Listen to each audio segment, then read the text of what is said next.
নমস্কার বন্ধুরা, নতুন একটা পর্বতে আপনাদেরকে স্বাগত জানাই। আজ দেখাবো আপনাদেরকে পেঁয়াজকুলির একটা খুব সহজ সিম্পল একটা রেসিপি, যেটা খেতে লাগে ভাত, রুটি, পরোটার সাথে খেতে বেশ লাগে। বাচ্চা বড় সবাই কিন্তু পছন্দ করবে এই রেসিপিটা। তো চলুন রেসিপিটা কিভাবে বানাই আপনাদের সাথে একটু কিভাবে বানালাম তো দেখাবো আপনাদেরকে। দেখতে থাকুন আপনারা সবাই। রেসিপিটার জন্য প্রথমেই আমার পেঁয়াজকুলি, যেহেতু রেসিপি বানাবো তো পেঁয়াজকুলি অবশ্যই লাগবে। তো পেঁয়াজকুলি আমি নিয়ে নিয়েছি এখানে।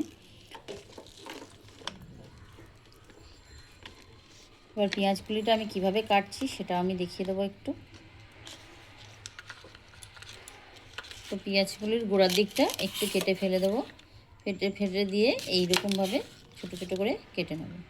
খুব বেশি বড় না আর খুব বেশি ছোটও না, এইরকম মাঝারি সাইজের কিন্তু পেঁয়াজকুলিকে আমি কেটে নেব।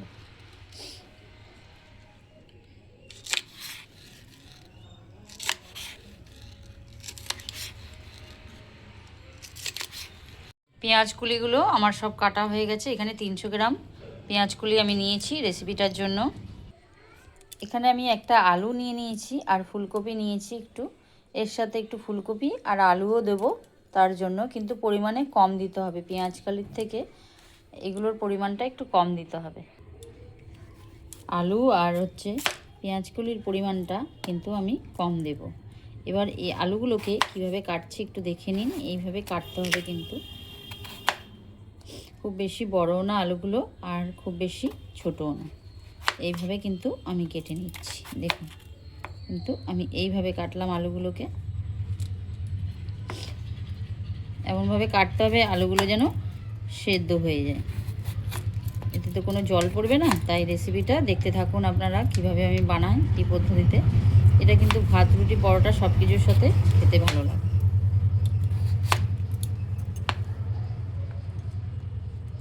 এগুলো কাটার পর আমি একটু ধুয়ে নেব।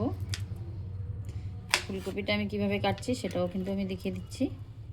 ফুলকপিটাকে খুব বেশি বড় করে কাটা যাবে না, একটু ছোট ছোট করে কেটে নেব, কারণ এটা বড় করে কাটলে ভালো লাগবে না খেতে। এরকমভাবে ফুলকপিগুলো আমি সবই কেটে নেব। ফুলকপিটা এইভাবে কাটতে হবে, একটা ফুলকপিকে 4 টুকরো করে নেব, ব্যাস। বন্ধুরা, তেলটা কিন্তু ভালো করে গরম করে নিতে হবে। কড়াটাও যেন ভালো করে গরম হয়ে যায় সেটাও কিন্তু লক্ষ্য রাখবেন, কারণ এই রেসিপিটা একটু কড়াই লেগে যাওয়ার সম্ভাবনা থাকে, কারণ এতে কোনো জল পড়বে না। তো তাই জন্য তেলটা ভালো করে কিন্তু গরম করে নেবেন যত সম্ভব।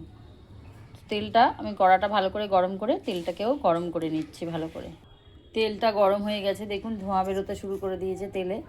এবার আমি এই তেলের ভেতরে দিয়ে দেবো 2টো শুকনো লঙ্কা, একটা ফাটিয়ে দিয়েছি আর একটা এমনি। তার সাথে দিয়ে দেবো একটু কালো জিরে, পরিমাণ মতো এগুলো একটু দিয়ে দেবেন।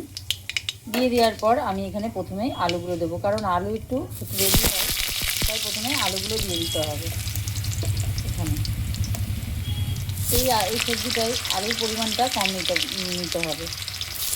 এবার আপনারা যদি আলু পছন্দ করেন তাহলে একটু নিতে পারেন, কিন্তু আলুটা একটু কম দিলে ভালো লাগবে সবজিটায়, যেহেতু এটা পেঁয়াজকলির সবজি, তার জন্য। এবার আলুটা প্রথমে আমি দিয়ে দেবো।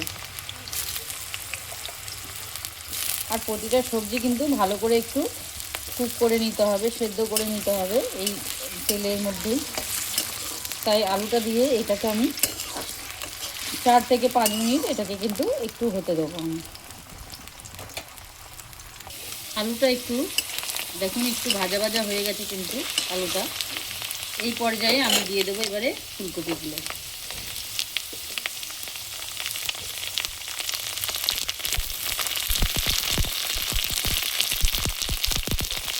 ফুলকপি দিয়ে একটু নাড়াচাড়া করে দেবো। আমি কিন্তু এখনো নুন অ্যাড করিনি, নুনটা একটু পরে দেবো, না হলে এই সবজিগুলো গলে যাবে। ঢাকনা চাপা দিয়ে 2 থেকে 3 মিনিট হতে দেবো। 3 থেকে 4 মিনিট পর এটা আমি ঢাকনা খুলে নেব। খুলে নিয়ে এটা আবার একটু নাড়াচাড়া করে দেবো। এতে ফুলকপিগুলো একটু সেদ্ধ হয়ে যাবে।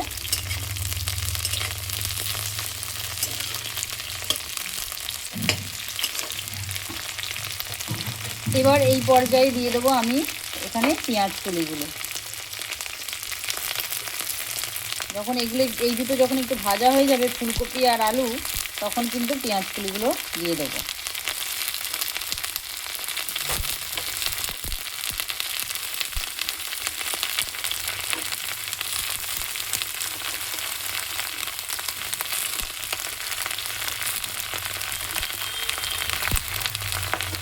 পেঁয়াজ কুলিগুলো দেওয়ার পর এবার একটু নাড়াচাড়া করে দেবো।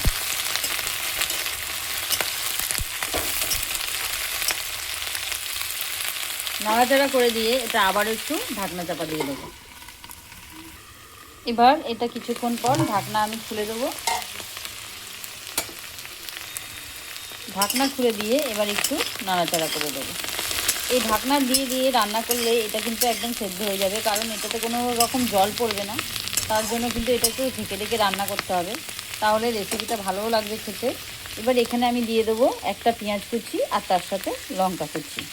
লঙ্কা চিড়ে দিয়েছি, একটু মুখের জায়গাটা একটু ফাটিয়ে দিয়েছিলাম। তো দুটো লঙ্কা দিয়ে দিয়েছিলাম, 2.5 দিয়ে এটাকে আবার একটু নাড়াচাড়া করে দেবো।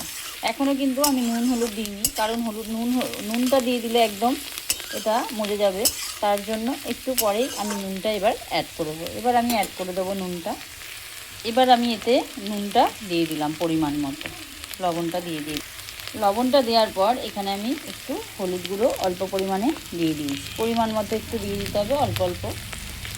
আর একটু কাশ্মীরি লঙ্কার গুঁড়ো আমি এতে অ্যাড করে দিলাম। দিয়ে দেওয়ার পর এটাকে ভালো করে কিন্তু একটু নাড়াচাড়া করে নেব। ঢাকনা চাপা দেওয়ার জন্য ফুলকপি আর আলু কিন্তু অনেকটাই কুকো হয়ে গেছে। এই রেসিপিটা একটু ঢেকে ঢেকে রান্না করলে ভালো লাগবে, খুব সহজ সিম্পল। এখানে চাইলে আপনারা আমি যখন কালো জিরে দিয়েছিলাম তখন রসুন কুচিও ব্যবহার করতে পারেন। যারা রসুন পছন্দ করেন তারা কিন্তু এখানে রসুনও দিয়ে দিতে পারেন। আমি কিন্তু রসুনটা দিলাম না, তো আপনারা যারা পছন্দ করবেন তো তারা দিতে পারেন এই রকম। তো এটাকে আবারও কিছুক্ষণ হতে দেবো। এইভাবে একটু নাড়াচাড়া করতে হবে, এটাকে দিয়ে এটাকে কিছুক্ষণের জন্য আবার নাড়াচাড়া করে, চাইলে এটা ঢেকেও দিতে পারেন যদি না সেদ্ধ হয়। কিন্তু আমি দেখলাম অনেকটা আমার কুক হয়ে গেছে। ফুলকপি দেখতে পাচ্ছেন আমি কেটে রেখে দিলাম, তো ফুলকপি আলু আমার সেদ্ধই হয়ে গেছে। আলুটা তো খুব ভালো হয়ে গেছে সেদ্ধ, আর পেঁয়াজ কুলি তো তাড়াতাড়ি হয়ে যায়, তাই আমি আর ঢাকনা চাপা দিলাম না। এবার আমি এমনি রান্না করব এটা। এবার দেখুন অনেকটা ভাজা ভাজা হয়ে গেছে। এবার আমি এখানটা একটা জায়গা করব। দেখুন একটা জায়গা করে নিয়েছি আমি। জায়গা করে নেওয়ার পর এখানে একটু তেল দেবো, অল্প পরিমাণে তেলটা দিয়ে দেবো। একটা ডিমের ভুজি হবে, তাই জন্য একটু তেল আমি দিয়ে দিলাম এখানে। তারপরে এখানে দিয়ে দেবো আমি এখানে ডিমটা এখানে অ্যাড করছি। এখানে একটা ডিম ফেটিয়ে নিয়েছিলাম, সেটাই কিন্তু এখানে আমি দিয়ে দিলাম। ডিমের পরিমাণটা আপনারা বাড়িয়ে নিতে পারেন, অসুবিধা নেই। আমি এখানে একটাই ডিম দিলাম। দিয়ে দেওয়ার পর এখানে সামান্য নুন দিয়ে দিচ্ছি, ডিমটা একটু হওয়ার জন্য। নুনটা দেওয়ার পর এটাকে একটু নাড়িয়ে চাড়িয়ে নেব। এখানের মধ্যেই এটাকে একটু নাড়িয়ে চাড়িয়ে নিতে হবে, একটুখানি হতে দিতে হবে এটাকে। এবার দেখুন এটাকে একটু নাড়িয়ে চাড়িয়ে দিচ্ছি আমি। একটু নাড়িয়ে চাড়িয়ে দেওয়ার পর পুরোটাই এবার আমি এটাকে নাড়িয়ে নেব। এটাকে ভালো করে একটু নাড়িয়ে নিতে হবে, নইলে ডিমের আঁশটানি যে গন্ধটা সেটা কিন্তু লাগবে, খেতে ভালো লাগবে না তখন। তাই একটু দেখে শুনে কিন্তু এটা বানাবেন। চটজলদি কিছু বানানো হলে যদি আমাদের অনেক সময় মনে হয় একটু চটজলদি কিছু একটু বানাবো, তো রুটির সাথে বা পরোটার সাথে বা ভাতের সাথে এটা কিন্তু ভালোই লাগবে খেতে। গরম ভাতের সাথে সব কিছুর সাথেই এটা কিন্তু ভালো লাগে, এমনকি মুড়ির সাথেও কিন্তু খেতে খারাপ লাগবে না। এরকম একটা রেসিপি চটজলদি বানানো হয়ে যাবে রেসিপিটা। এবার এটা হয়ে গেছে, এবার এটা আমি পরিবেশন করে দেখিয়ে দেবো খেতে একটু।